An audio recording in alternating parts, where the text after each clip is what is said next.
Hey everyone, welcome back to the Testing Psychologist.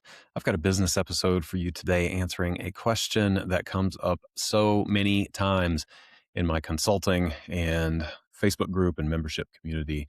And that is, should I start a group practice? So my guest today, Whitney Owens, is well suited to answer this question. Whitney knows what it's like to build something meaningful from the ground up. She's a licensed professional counselor, faith-driven entrepreneur, and founder of Wise Practice Consulting, where she's turned her own experience running a thriving 15-plus clinician private pay group practice in Savannah, Georgia, into a roadmap for practice owners who want to grow without sacrificing their faith, their income, or their life.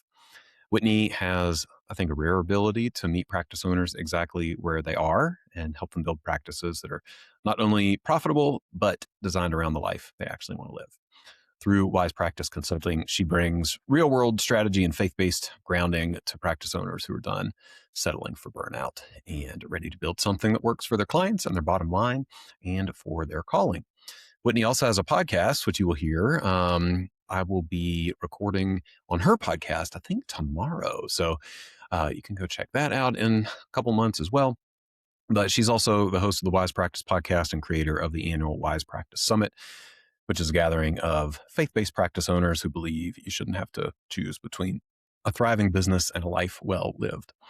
I've been to the summit a couple of times as well as a speaker, and it's a really good time. And it's always in the South, which I appreciate. She picks these really nice hotels in the South, in Nashville and Charlotte and so forth, and worth checking out. So you can find all those links in the show notes if you want to check out what Whitney is up to. But today, like I said, we are talking about how to start a group practice. Should I start a group practice? Mistakes people make when they go to start group practices and everything kind of under that umbrella. So I like this episode, one, just because Whitney is super down to earth, very grounded, very transparent and genuine, but also because we actually get into the weeds and some of the nuts and bolts of starting a group practice. So, we talk about what it really means to increase your income in group practice, whether that's a possibility or not a possibility.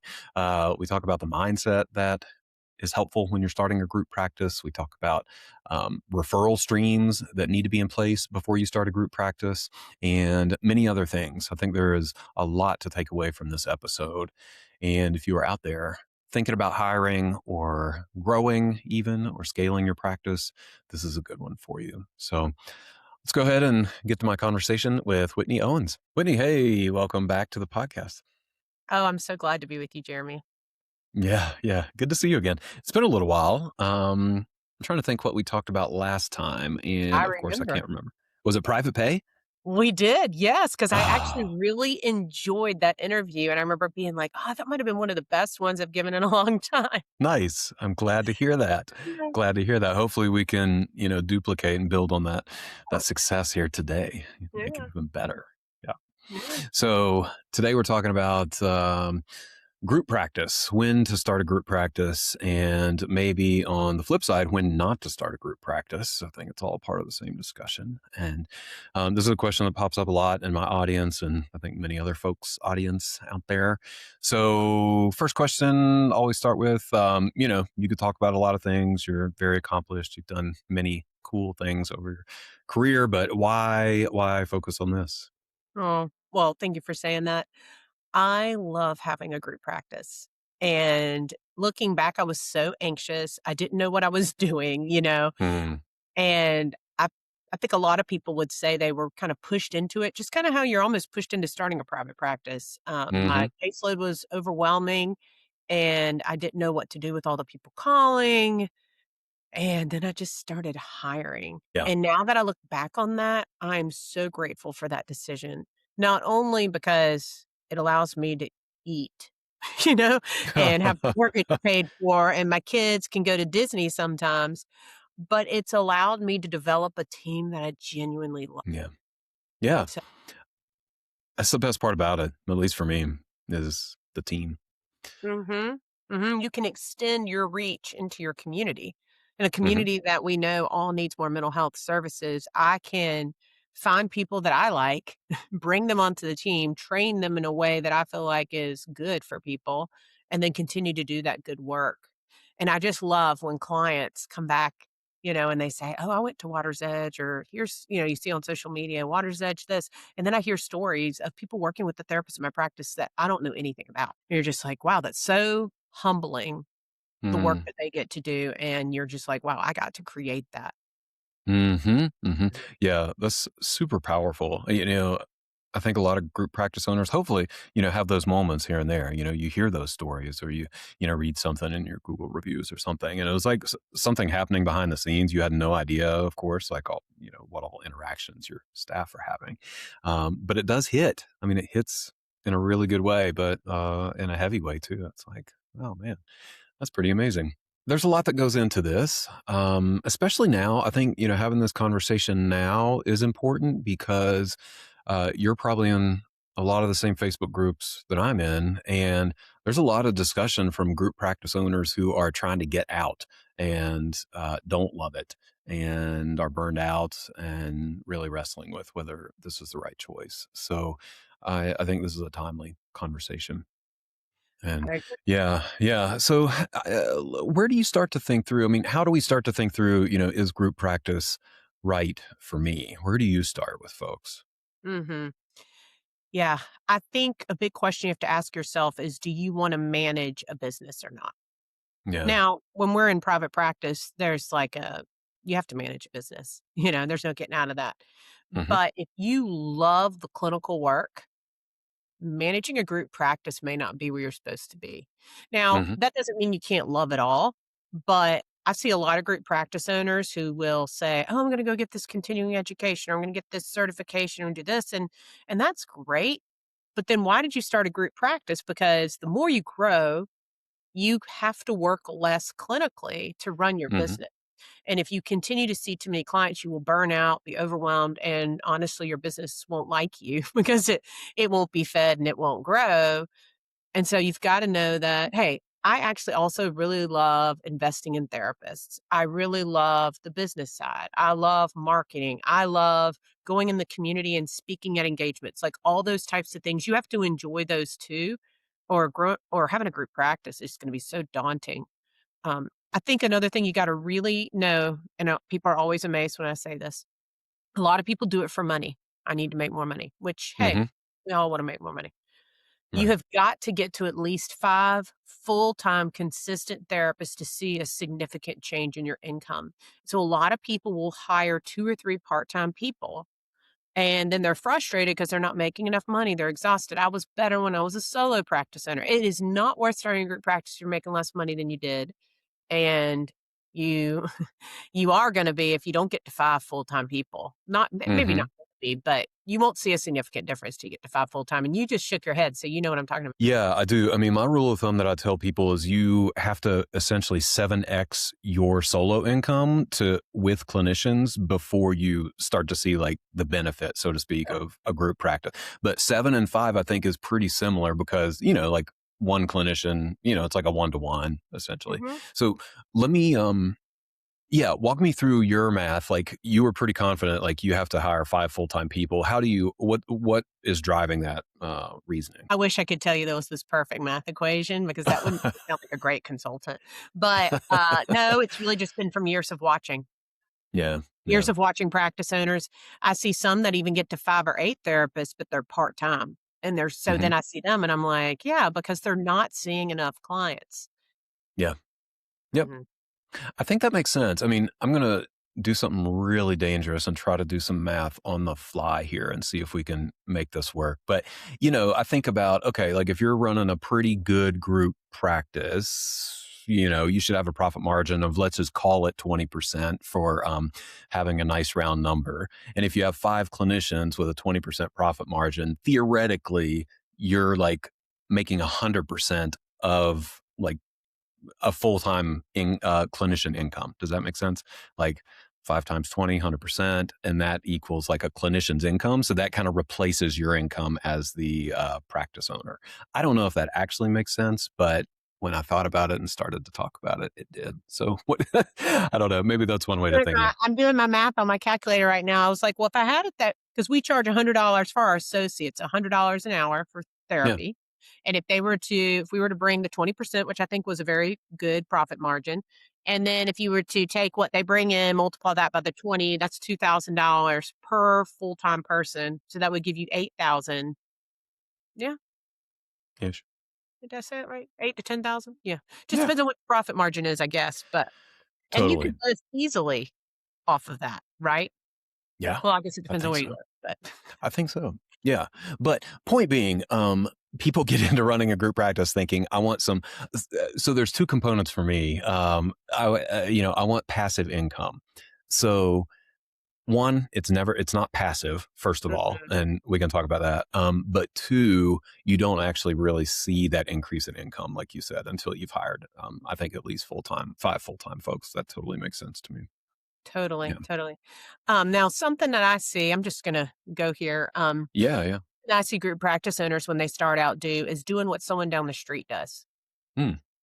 How so? And these people, we did not go to school and learn how to run a business, Hmm. right?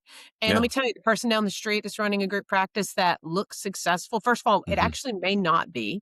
Hmm. And second of all, they didn't learn business unless they tell you that they did or they got a lot of business consulting. And so people just start hiring. They don't really know what they're doing and they make so many mistakes business wise. Yeah. And then they regret it later. And so, a lot of times they come to me for consulting and they're 5, 10 therapists down the road. Oh my gosh, they're still not making more than they did solo. They've made all these Hmm. mistakes. So I always preach, like, if you're gonna start a group practice, do not just go with the whim. Like, get some Hmm. consulting, meet with someone that knows what they're doing, get some training so that you like can prevent those mistakes because having to go back and change things later, you lose employees, you've lost time, you've lost clients. Like it's such a disaster. Yes. Yeah. You're having to unwind a lot at that point, and it can be pretty tough. It can be Hmm. really tough. What are some of those mistakes that you've seen people make when they start out? Hmm. The biggest one is pay. Mm, They pay their therapist too much. They think, "I have to," and they have all these good intentions. "Well, I'm gonna of pay course. therapists well so that they can feel good," and that's all good and dandy, but it's not worth it if you're struggling. Like, the whole put your mask on before someone else, like, as a business owner, if you're not taking care of yourself, your Hmm. team's gonna feel it, and you've got to be able to make enough money that you can go home and not be stressed at night, you know? Right. I remember my 2nd therapist, when she started making more than me, I was like, "What just happened here?" Right? I changed Mm. after that. Um, yeah, so someone listening right now is like, "Well, Whitney, tell me what I pay," right? What's the amount? So here's your rule. 1099s, not more than 60%, period. Like, and I'm telling you, people push on this with me. I say, "Go to your accountant, tell them to run the numbers," and then they come back and they're embarrassed to find out that literally they are working harder and paying their people. Like, they're basically working for their people so that they can make money. And when they figure Right. that out, they're so embarrassed, and I'm like, "Yeah." And so then they have to go change it, and that doesn't go well. So Yes. 60%. But I actually don't like the contractor model anyway, Me which we neither. can go into that if you want. But for a W-2 based practice, you do not wanna give more than 45%. That is, like, right at your breaking point, and that needs to include everything, like health insurance, retirement, all that. So what I usually tell people when they're first starting, like, "Yeah, you're not gonna have all that yet. Pay them 40% of what comes in, and then after that, you can add all the benefits later, but you don't want to go to somebody and change their pay once they've started. And for my associates, the ones that are getting supervision, which is very expensive, I pay them more like 35, you know, 30 to 35 because supervision's expensive and it's a liability and all the time and energy your team has to put into it. Hmm. Sure. So I'm guessing that people are listening and wondering where that 45% number came from. So for employees, for W-2 employees, how'd you arrive at 45%? That's lower than I've heard from I know. different folks over the years. Yeah. So yeah, what's your rationale Couple of for the different 45%? ways. Some of it's just running my own numbers and watching it happen. Yeah. And I can tell you, I have been in meetings where people will message me when I say that and say, "I'm so glad I did consulting with you and you told me that because my friend down the street is paying 50%." I knew another practice owner who paid 50% and swore by it, but he Hmm. also had to see 20 clients a week and had like 9 therapists at his practice. Hmm. And I'm Okay. like, "Well, yeah, you have to see 20 clients a week because you've gotta bring in more income to be able to sustain the practice. So Mhm. that's like you said earlier, there has to be this level of, practice growth while you decrease your caseload. And if you're Yep. paying them too much, which you don't notice that too much at the beginning, but Mhm. as you start growing, like, that's a struggle. Um, so that's part of it. I've also had seen I actually know another practice owner who paid 50%, ended up having to close. Mhm. So and I'm a conservative person. Maybe you could do 50. I don't know. I'm not even really willing to go that far because if the business suffers and closes, everyone loses their job. All the clients don't get help. I just talked to a practice owner yesterday. She told me about the second group practice she knows that just closed. 12 plus Mhm. therapists. Mhm. And like, what's making that happen? Surely they're not making enough money. It's probably a big part of it. I think you're right. I think you're right. Yeah, a lot of the stress and burnout and, difficulty that I'm seeing with a lot of group practice owners in, consulting, but also in these Facebook groups is, I mean, a lot of it's driven by money and, like, having to work too hard, so to speak. Um, Yeah. so I think you're right on. So I'm guessing, okay, I'm gonna keep pushing on this because, Yeah. these are the things that people have questions about. So you said 45% all in, so that's including, like, benefits, payroll taxes, everything. Yep. Yeah. So that means somebody is probably actually getting paid, what, 38% of, or give or take 35 to 38% of, like, the hourly collections? Yeah. So if we were going to go with easy numbers here, Sure. if and I'm a private pay practice, so it makes that Yeah. part a little easier, but I still work with insurance based and we like calculate kind of what that would look like. We work on that. But so if we're charging $100 a client, that means the therapist is getting paid $40.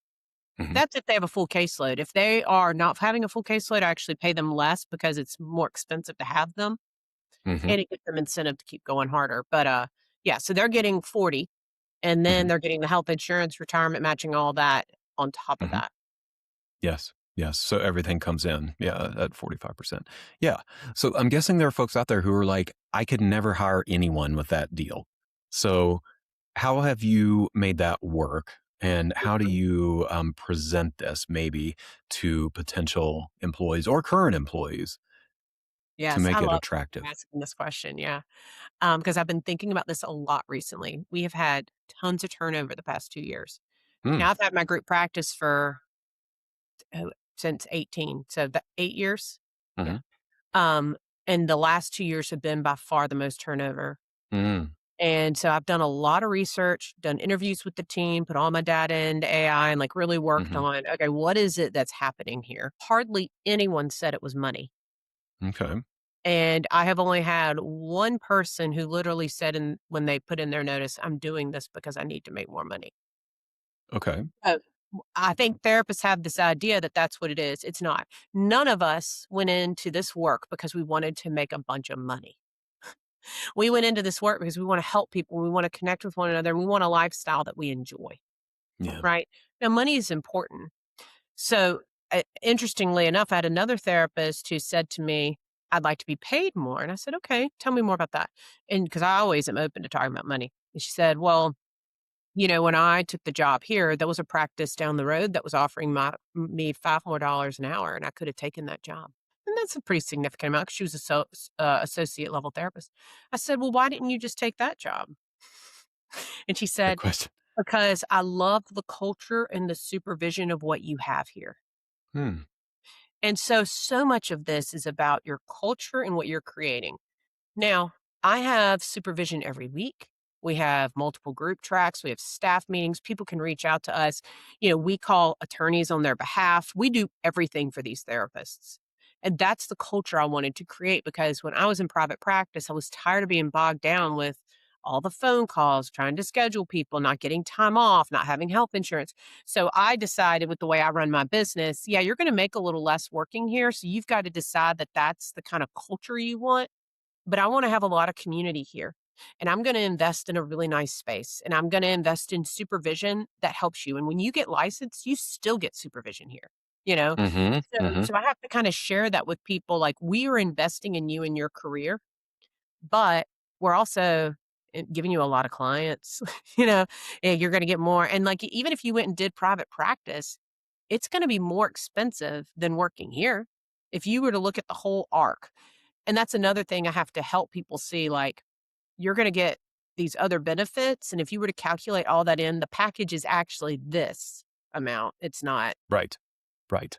Yeah, those are tough conversations, especially when you bring in the practice down the street. You alluded to that, like people are comparing, right? Mhm. And that can be tough if other practices are maybe not as stable or as financially secure, but the potential employee doesn't know that.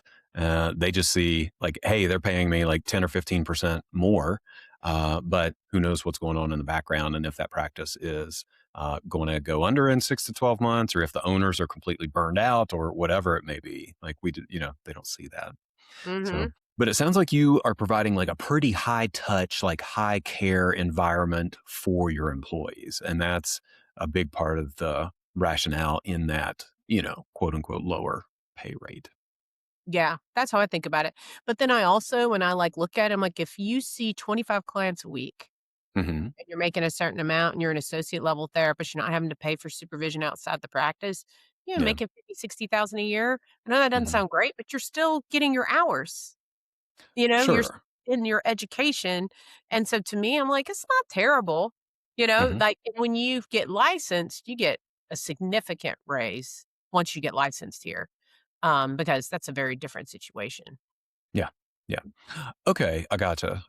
So do you think about you said you think about those differently, like licensed folks are maybe around that 45% range, and then pre-licensed or associate folks are more 35-ish. 35 to 40. It depends Yeah. on if they have a full caseload, if they see couples pay Mhm. for it.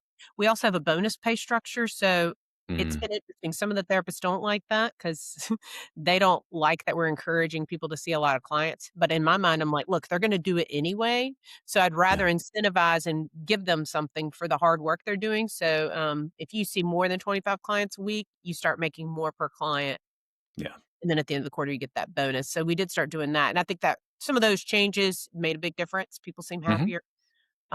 Certainly. But the worst thing you can ever do is go negative, What do you mean, like reduce people's pay? reduce people's pay or your practice goes negative, Oh, sure, sure, right? sure. And so Yeah. if you're even close to that threshold of the red line, what are you gonna Mhm. do when you wanna buy a building one day? What are you gonna Mhm. do when something comes up or an attorney bill ends up being $1,500? Well, your therapists Mhm. don't know that. You know that. Yeah, exactly. Exactly. So yeah, let's just play this out to kind of fill in the gaps here. So people again might be saying, "Oh my gosh, 45%, like that's really low. Where is the rest of the money going?" And so for me, the way I think about it is like just ballpark, okay, 20% for overhead, 20% for profit, which, taxes come out of that, and then 10% for savings. I don't know. That's like a ballpark, of where the rest of the revenue goes. I don't know. How would you answer? Laughing because we did this with our team. So we had our, Okay. like, annual meeting in February, and we created a pie graph to show them where all the money goes. Oh, Like, nice. hey, yeah, it was really interesting, because they don't think about the admin team. Oh, yeah. They do a lot for you, and we have to pay Mhm. them. Or Right. or me, I run the practice, I run the marketing, like, if I wasn't doing that, you wouldn't even have clients. So once we kinda showed them that, and I think it's so important that you talk about money. So, like, we had Yeah. one team member, and this part's kinda sad, but this is how I have to do it. When you take time off, it's an admin pay. It's not the clinical rate pay. But to me, Mm, it's significantly less. But to me, time off and getting paid is better than not getting paid, and when I was a therapist in private practice, I didn't get paid anything when I took time off. But one of the gals was like, "Wait, what just happened? I didn't know I was getting this," even though it's in the policy, but she just wasn't prepared, and we had to explain to her, like, "There's no income coming in when you take time off." And she was like, "Oh." Well, like another therapist who, didn't understand why people couldn't just take off when they wanted to, and I said, "Well, one time, too many of you took off, and then I didn't get paid that month." And he was like, right. "Oh my gosh, really?" And I was like, "Yeah, I'm the owner, and that's what happens when we go negative." And that doesn't happen Sure. very often, but that's when I learned that, hey, only 2 people at a time can take off the same week because that's what happens, and so I think talking to them about those challenges, I think a lot of people are scared of that as group owners, but it Mhm. actually allows them to kinda buy in more and care more and understand more. Mm. Yeah, I like that. I know there's a lot of debate about how transparent to be with our folks about money, and I like leaning in this direction, being more transparent. I think it goes a long way. Yeah. So I'm going to take two steps back in our Yep. conversation here and go back to the point that you made about not liking the contractor model. A lot of people want to do contractors. That's the way people want to start. I'm just going to get a couple contractors and see how this goes. What's your thinking around the contractor model? Yeah. Hey, I did that too. And guess Hmm. what? Both of them were gone in 8 months. Okay. Okay. Yeah, and then I switched to W-2. So for me, a big part was just culture. Like, Yeah. in essence, you're bringing in everyone that has their own business into one space, trying to pretend like you are one business when you're really not. Hmm. Hmm. It is higher turnover. One Hmm. practice owner that, switched the same time I did, she had 12 to 14 therapists and just couldn't get past that constantly. When she transitioned, now she's at 60 therapists. Mm, So, yeah, people that's a stayed. And I yeah. wanted a culture that was committed to one another, that we weren't just looking out for our own best interests, we're interest of one another. Yeah. Also, I know it sounds crazy, but you can pay better with W-2 because you can include so much more. And the Mm, business is more profitable when you're a W-2 practice, which means everyone benefits, not just the owner. mm, I don't yeah. really understand that math, so you'd have to ask an accountant, but I have seen it over and over again, more profit with W-2 based practices, as long as you're not paying the people too much. Yeah, yeah, for sure, for sure. And are you, as far as compensation structure, are you doing a flat hourly rate? Are you doing a percentage of income? Are you doing a salary? Yeah, a flat rate. If you do a percentage, they're gonna just think about that. Yep, You yep. know, I'm right percent with I'm you. not getting, even though they could do the math and figure it out. And I do have some salaried people, but those are all the, Hmm. like, leadership team and the admin Hmm. team. I am looking at starting salaries for people who are here 4 years. If you've consistently kept your caseload, and some of 'em been just kinda saying, like, "It would be really nice to make the same thing every time," like, the fluctuation's challenging, especially summers or those kinds of things. So I am looking at that for people who've been here long enough. Yeah, yeah, love that. I think, I've talked on the podcast before about how we moved to salaries maybe, I don't know, 4 or 5 years ago. And, there's some ups and downs. It's a little more complicated in terms of like forecasting and, making sure that you've got coverage and, the revenue's coming in and all of that. But Mhm, it's been a good move, at least for us. It's a lot more predictable for me and for the employees. And mhm. I think makes us more competitive as well because, you know, we're primarily, trying to hire psychologists and testing folks in particular. We're kind of competing, I think, with like hospitals or universities, and That's right. they're presenting it like a salary most of the time. It's not like, hey, here's this hourly rate that we're Yeah. negotiating, and Well, I think certainly not a percentage. yeah. Well, I think you bring up kind of a good point in, like, you're gonna get a different kind of employee with a 1099 and with a W-2. Hmm. I think you're 1099 right. tends to work at other places, part-time, a lot of women with kids at home, they only wanna see 5 clients, 10 clients a week, and so Hmm. you really don't make much money off of that. And so a Right. W-2, people are not going other places, they're committed to your culture, and they wanna see a lot of clients. Hmm. Yep. I think that's true. And I don't know, for better for worse, you could think of it, or I think of it like a sort of level of control, from the owner standpoint. And, that can be a good thing if you wield it correctly. Like, you Right. can control, like, here's what our schedules look like. Here's what our branding looks like. Here's what your reports look like. Here's what our culture looks like. Here, Mhm. there's a lot there's a lot of good that can come from that, I think. So I'm totally on board with the W-2 Yeah, and model. we do have to explain all that at hiring. Like, the more Yeah. we've grown, the more policies, procedures, Oh structure, gosh. and some Yeah. therapists don't like that. They expected less of that, and so we say, "Hey, if you don't like policies, procedures, structure, or someone to give you clients, like, this is Hmm. not the place for you." Yeah. So that has really helped us get that buy-in early on. Hmm. Instead of people being frustrated with the structure, they want the structure. Sure. Sure. That's fair. Mhm. So let's take one more big step back and go to, I think, one of my original questions, which is, how do folks know that they are ready to start a group practice? Mhm. What other factors maybe need to be in place? What are we looking for? Yeah. I think having a successful solo practice first. Okay. It's Okay. amazing how many people are like, "I'm starting a group and hiring," and they've never had a practice before. Well, yeah, I see that. And I think you alluded to this way back that, folks who are financially stressed in solo practice and then say, I'm going to start a group to make more money. And I'm like, you're like building a house on quicksand here. I Mm, don't think that's going to go very well. that's a good way to say it. Yeah. Yeah. Yeah. I also think you gotta have a steady referral stream. Okay. And how Mhm. would you define a steady referral stream? That at least 75% of your caseload is full. Okay. Great. And I mean, you're seeing at least 15, 20 clients a week, Yeah. not you're Yeah. not seeing like 5 a week. But yeah, I think a lot of people make the mistake, they want to see their caseload completely full before they hire. And Mm. to do that, you don't have time to hire. Hmm.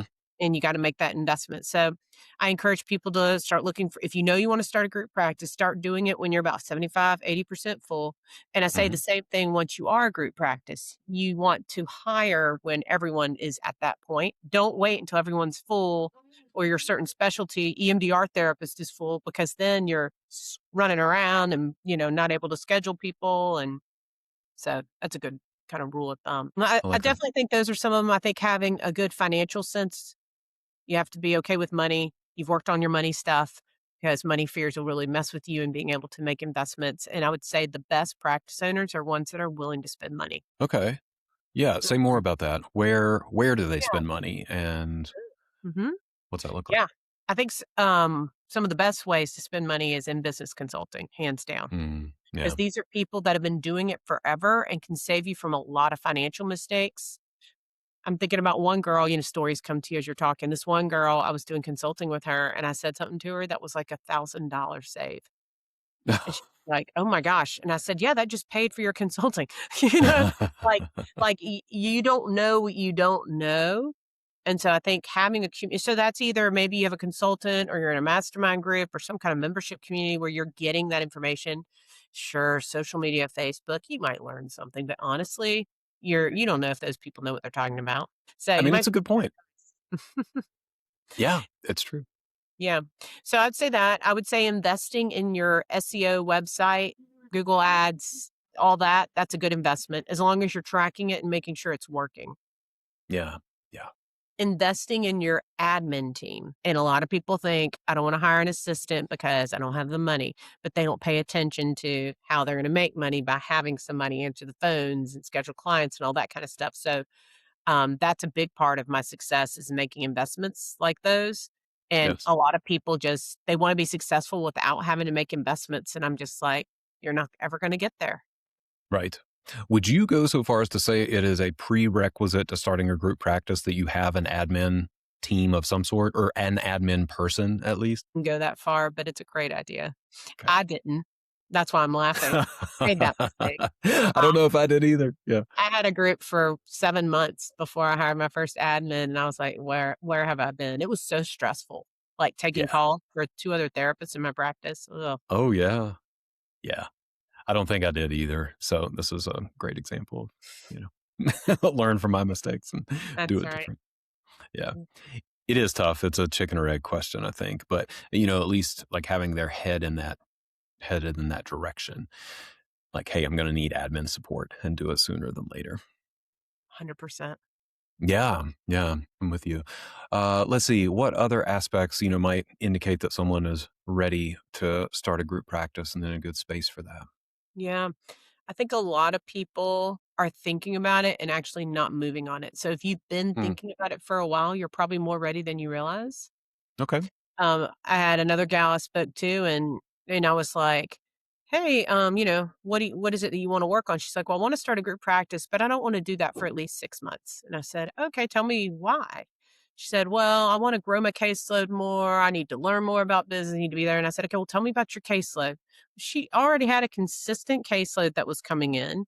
She already had space, and I was like, if you wait 6 more months, you're gonna lose 6 months of time. You already have all the components right now." It was just like her own fear. And, we started working together and she had her group practice by the end of the 6 months, which was really exciting. Um, Hmm.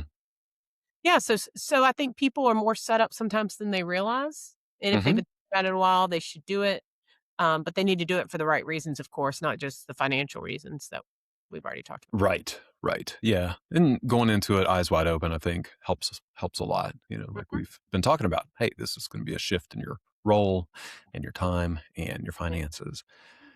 Yeah. Certainly. Another Certainly. big mistake that I see is investing in space too early. Ooh, I was going to ask about this. Yes. Okay. Yes. Yeah, so people will say, "I can't start a group practice till I have more offices." Like, Mm, no, you just need yours. Like, hmm. you're not in there 24/7. Someone else can come in and use that space when you're not in it. And so people are amazed by that. When I had my group, I had 6 therapists and 2 offices. It was Okay. madness. Oh, yeah. I And I was bet. waiting on more space, it wasn't opening up, and everybody was so frustrated. I was like, "Here we go," you know? But, Yep. yeah, you don't need more space. Most people spend too much on space. A good rule of thumb is 6 to 8% of your monthly revenue on space. Sometimes I go up to 10, but really don't wanna go past that, and too many people think, "Oh, I'll grow into it. I'll hire Mm-hmm. for it," but Mm-hmm. you can't guarantee that. Mm-hmm.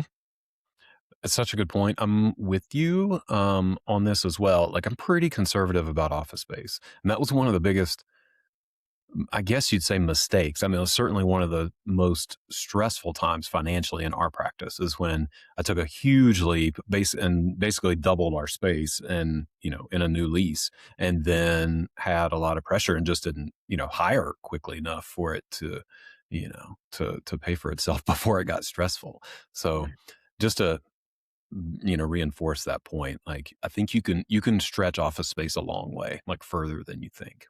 That's right. You could put at least 2 people in each space. Sure, sure. And that, I love numbers. I love that you're talking about numbers. So, folks, keep that 6 to 8% in mind. That's a good rule of thumb, right? Well, that's from, Julie at Green Oaks, she knows her stuff. Yeah, yeah, yeah, Mhm. yeah. So I was going to ask about that as well. You seem to be pretty, financially literate, which is we need to be, right, as group practice owners. But we didn't learn this in school. I'm guessing you didn't learn this in grad school. So, I mean, what have you done over the years, and what do you encourage people to do to like get their heads wrapped around the numbers a little Yeah. Look at them. bit? Like, and in my consulting work, so many people, I have to, like, literally get in the call with them and have them pull up their P&L and, like, talk through it because 'cause they're so anxious about money, they don't Yeah, even look at it. And yeah. you can't make improvements without it. I love profit first. A lot of Hmm. people know what that is at this point. If you don't, it's the concept of we put away profit before we spend on anything else. Because most people look at their checkbook and they're like, "Oh, I can spend money. Money's there," but then they're not balancing and thinking about what's coming, and they're not putting profit aside to for themselves. Or for me, sometimes I use that for buying buildings. Um, Hmm. so you got to be able to have some way to manage your money, and a lot of what Profit First does, and it's a little Dave Ramsey-ish, the whole Mm, envelope system, which you can think yeah. what you want about that. But just to give people concept, it's like putting money in a bucket, and it stays in that bucket, that envelope, and it doesn't get touched. So then every time we do two, like for us, we do it when we run payroll. And so then we put money in OPEX, money in this, money in this. And so it helps us see the percentage going into each one. And when I started doing that, that's actually when I realized that I had more money than I realized, and I could actually Mm, invest more in my team. And that's when I started doing more benefits, mhm, retirement matching, stuff like that. mhm. When I started seeing that I actually had more money than I realized, but Profit First has been game changer for me in my business. Yeah. Yeah, I think that's important to highlight that there can be stressful times with money, certainly, and times when we don't have enough, but getting a good handle on your numbers can also be a really nice surprise. Like, hey, I actually do have money, like more than I thought. And now you have a good handle on how much that is and what Mhm. you can do with that. That's a fun choice, right? Yeah. Yeah. Let's see, would you recommend having an accountant or a bookkeeper if you are starting a group practice? Has that been helpful? Yeah. You should probably have it as a solo practice too. Yeah. Yeah. Yeah. Certainly. I call it the dream team. when you start a group practice and when people first start out, we kind of have like a 6-month training that we do with them. And at Hmm. the very beginning, it's kind of those basics. Do you have an LLC? Do you have QuickBooks? Do you have a separate bank account? But Hmm. then it's, do you have your dream team? That's your accountant. That is your consultant, and Mm. that is your attorney, Okay. because you've got to have a relationship with an attorney for hiring, so employee law. They're gonna do your contracts, paperwork, that kind of thing, but stuff happens, Yeah.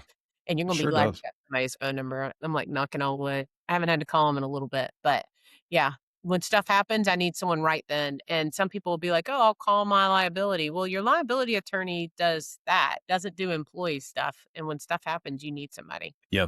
Yep. I think that's super important. Yeah. People do ask about that a lot. Do I need an attorney? And I think most of the time they're talking about a liability attorney or somebody to like review paperwork or something. And in those cases, I'm usually like, no, I mean, probably not, except in some exceptions, but the HR/employment attorney, super important. That's Mhm. been some of the best money I've ever spent over the years because those are the biggest problems. If it They really are. becomes a problem, those are big problems, and it's good to have Mhm. somebody to help you through it. Mhm. 100%. Yeah, that's great. What are some of the other, let's see, we can get super concrete. Like, do you think about this in terms of steps? Like, if I want to start a group practice, like, say I've, been listening, check these boxes, got the referral stream, I'm ready to be a business owner, I'm ready to manage people, I think, et cetera. Where do people go from there? Yeah.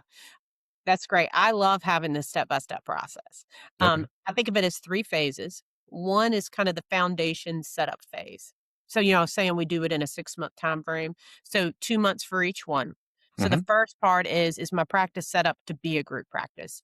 Hmm. Everyone says to me, "Oh, I don't need that part, I got it." And then when I start telling them, they're like, "Oh." So that's the LLC, and actually a lot of people, their name is bad. It's either a bad name or it's their name, and I'm, like, kind of intense about that because how is a group gonna feel when it's your name, Right. you know? So, it's changing your culture, your model, your copy for group. So, it could be the branding of your practice to be for a group practice, the name of your practice, and then your website copy will need to change to "we" instead of "I" and have include other specialties, so you gotta add all those. So, you start kind of, like, working on some of these concepts. If you don't have a phone line yet, some people use their personal phone as a solo owner. I certainly did. So I had to get a phone number that, you know, we could use for other people and a phone line that worked and emails for everybody, making sure your EHR allows you to add people, checking prices on that. So it's looking at every part of your practice and making sure it's in line to add people. And then also those foundations we already talked about, getting the attorney, getting the CPA, that kind of stuff. So that's the foundations. And then the next part is actually adding people. Hmm. So now you've done that, you figured out like kind of your values, your mission, what you're doing. Now you got to put that into job ads, figuring out pay structure, figuring out your culture, what you're offering people, what kind of space they're going to use. So it's how do I hire and bring them on? How do I do interviews? A big thing we've just changed recently is we do values based interviews instead of clinically based interviews. And I used to do more clinically based, but I just found that like usually it's a values thing. We're not aligned. And that's the problem. I can Yeah. teach you how to be a good therapist. I can't teach you how to do values. I can't Sure. teach you to be humble, you know, Mm, or have integrity. So we focus on those things. yeah. And then Can we I all, ask you, when you yeah. say you've turned it into a values-based interview, what does that actually look like question-wise, versus a clinical interview? Yeah, that's great. So when they come for their interview, we have like questions related to the 5 values that we have, and Mhm. they're all situational. And we ask them what they would do in certain situations that would show if you're a humble person or if you're a person of integrity, if you're growth minded. And it's been interesting to have the exact same questions over and over again and hear the ways different people respond to them. Sure. Sure. So I love yeah, that. Yeah. Yeah. yeah, I could say a lot about values. We stick with our values pretty closely as well, and I love that idea of weaving yeah, them into hiring. Yeah. yeah. It's great. But the last phase, after you kinda hired and onboard is really going back and looking at, "Is this working?" Hmm. So those last 2 months of hey, is the marketing that you're doing, how do I market and is it working? And is my money actually working? So you've had this person working for you for 2 months. You need to Hmm. make sure you're actually making money off of that. Are they having retention issues? Are they keeping their clients? How do you have a staff meeting? How do you meet one on one with them? What do you say to them? So it's more of that like setup now that they're with you. Is it working? How do I market? And how do I continue on? Yeah, yeah. I love a good process and a good three-step model. So I appreciate you articulating that just to put some structure to it. I think, folks get overwhelmed really easily with what to do and when to do it. Totally, totally. Well, I also love hiring in twos. Ooh, say more about that. Another big rule that I give. Yeah. So people, um, when you hire one person, you're spending more time, money, energy, training. If you hire in twos, they're spending time together. So they form a camaraderie. In fact, two of the girls that I hired in August of 2019 are still with me together. Oh. And so when their workversary comes around, they like Mhm. text about that. It's so cute. Um, Oh, but I think having a cohort brings more community. Um, And so I've always said it, and look, not everyone's gonna stick. There's such turnover in this field, and yeah. so you'll be glad you hired 2 because 1 may not make it. Oh gosh. So the goal of kind of the 6-month program that we do to help people start a group practice, hopefully by the end of the 6 months, you've had 2 people hired and an assistant. It's kind of the Mhm. goal. Yeah. I like that. I like that. I think there is research out there saying that, having like a quote unquote best friend at work is one of the biggest predictors of staying. And that's like just a big step right off the bat toward that, like Well, having two people come in together and they kind of bond and, share yeah. work anniversaries. That's really cool. Yeah. So I know we could talk forever and do many episodes just on hiring, but talk to me briefly about where you're finding good candidates these days. Good question. I might have to think about that for just a second. Um I have one kind of funny I'm laughing because 'cause I'm thinking about so we actually are about to bring on 5 people. They're all coming at different times. I know, I Okay. know, funny. But this is the first time I've overhired, and I Oh. say that because I have now realized if you look at statistics I don't think we've talked about this yet. I think about it a lot, though. If you Hmm. look at the research, private practice turnover is at least 30%, Per which year. per year. Yep, Hmm. so up to 50%. Normal turnover is 10% for a regular business. So you should expect 30% of your people to leave. That brought me a lot of comfort because that's about the track I'm on. Okay. I was like, okay, I'm not doing as bad as I thought.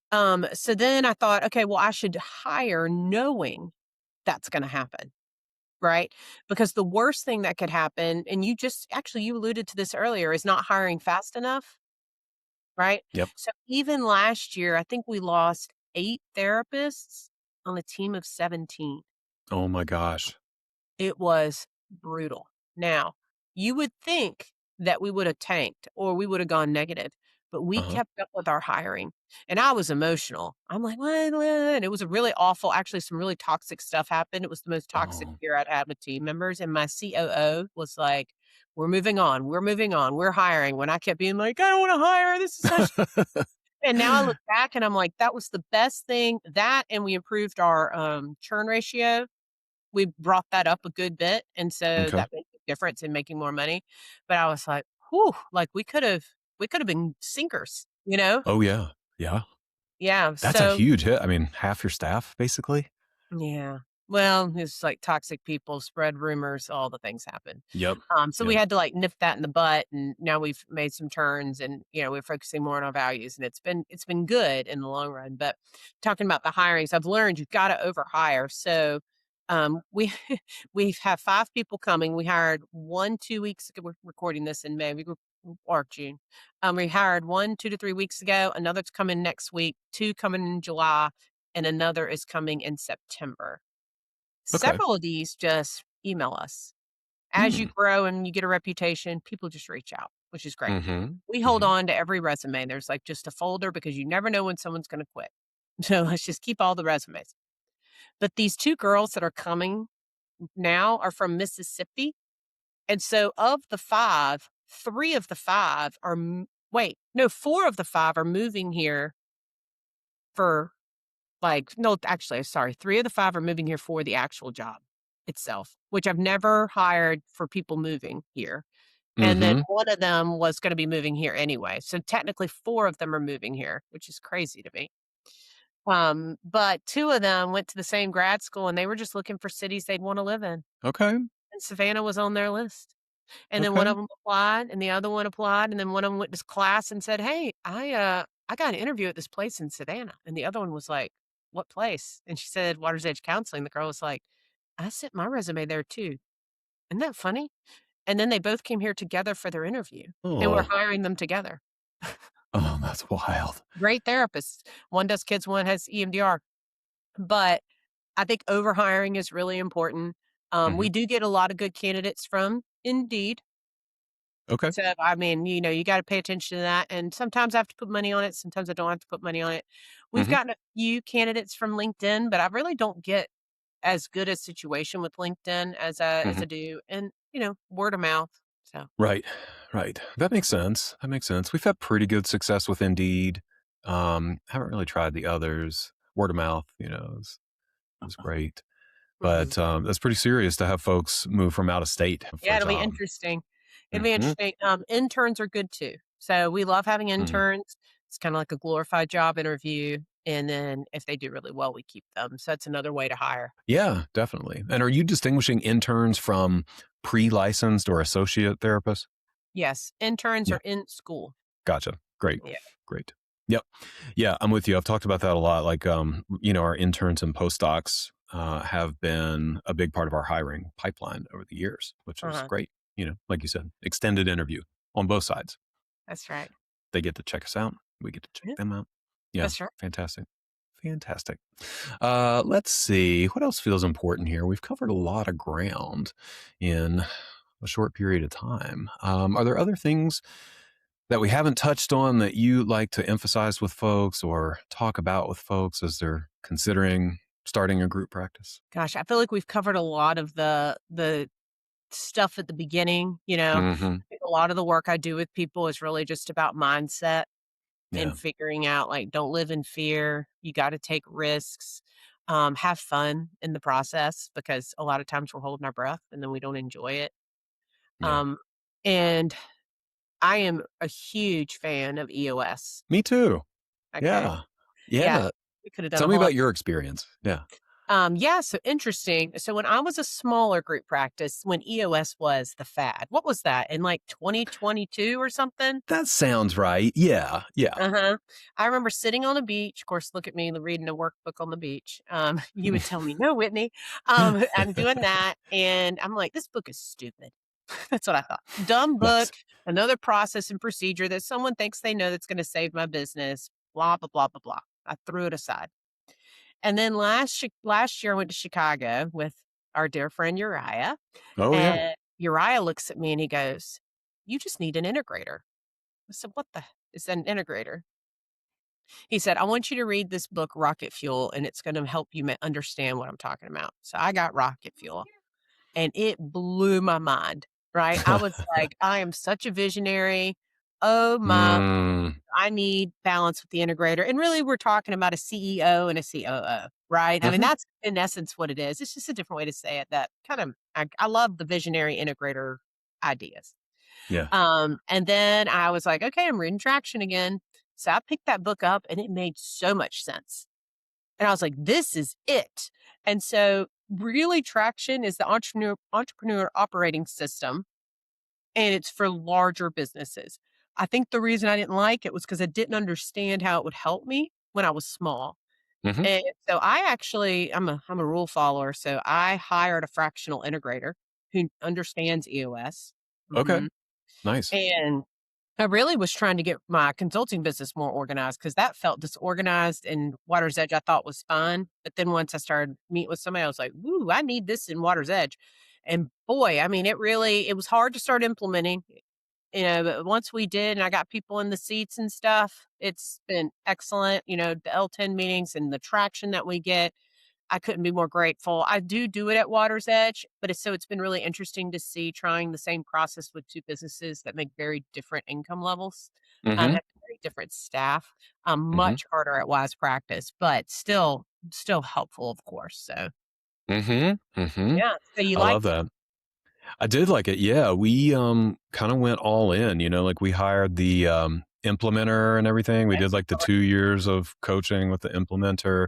This was back when we were larger, and I think at that time, it really helped just organize things and give us some structure, and I still have carried one, the values. So EOS, I think, is heavy, values driven. And, like we talked about a little bit ago, the L10, like meeting structure has been fantastic. And rocks. I love the idea of rocks and, what we're focused on every quarter to move our practice forward. So, yeah, it's still a big part of what we do. Well, that's great, yeah, and actually, my mastermind group, which is group owners, they were just getting so overwhelmed, and they weren't really moving forward, so I was like, "I want all y'all to make rocks." So they each made a rock, and I explained what one was, and then they all got their rocks done in the group, so it, like, really helped Hmm. them get that momentum and hit milestones, and, you start hitting a milestone, you feel good about yourself. Oh, absolutely. Yeah. Yeah. Yeah. I could talk about EOS forever. I really, really enjoy it. Mhm. Yeah. This has been good, Whitney. I appreciate Yeah, it. yeah. I love talking to you about this stuff. I mean, it's clear, you've had some ups and downs, I think, like we all have. And just being able to turn that into material that is helpful to other people is such a gift. So I really appreciate you being here and sharing all of this with Thank you. us. Thank Yeah. you. Pleasure. If folks want to reach out to you, find you, like do your stuff, what's the best way to do that? Sure, wonderful. Well, thanks for asking. Yeah. So I tend to do a lot of things. So I have Yeah. Water's Edge Counseling, which is the practice that's here in Savannah. We have two locations, 15 or so therapists, depending on the day, right? Hmm. Private pay. And then I also have Wise Practice Consulting, which is a consulting firm to help specifically faith based practice owners start, grow, and scale their private practice. So we're seeing people anywhere from I'm just starting out of practice to all the way to, seven-figure practices. We have a membership community. So it's like an online $89 a month. You can get all the resources, teachings. I'm in there teaching stuff like what we're talking about right now. Hmm. I have a podcast, which you're going to be on, Wise Practice. And I also host a in-person conference, which you've been to a few times, Hmm. called the Wise Practice Summit. And it's this year, it's going to be in October. We always do it in October, but it'll be in Nashville. So I'm excited to go to Nashville. Yes, yes. I know I'm so bummed I can't make it. We were talking before we started to record, but yeah, I'll put a shout out for that. For a conference atmosphere, it's really cool. And even for testing folks, there's a good bit of business content. It's not just like clinical, like therapy kind of stuff. So yeah, if you want to go to Nashville and have a good time with good Oh, people, thank you. check it out. Mhm. Yeah. Thank you. Well, it was good to see you as always. Thanks for being here. 100%. Thank you, Jeremy.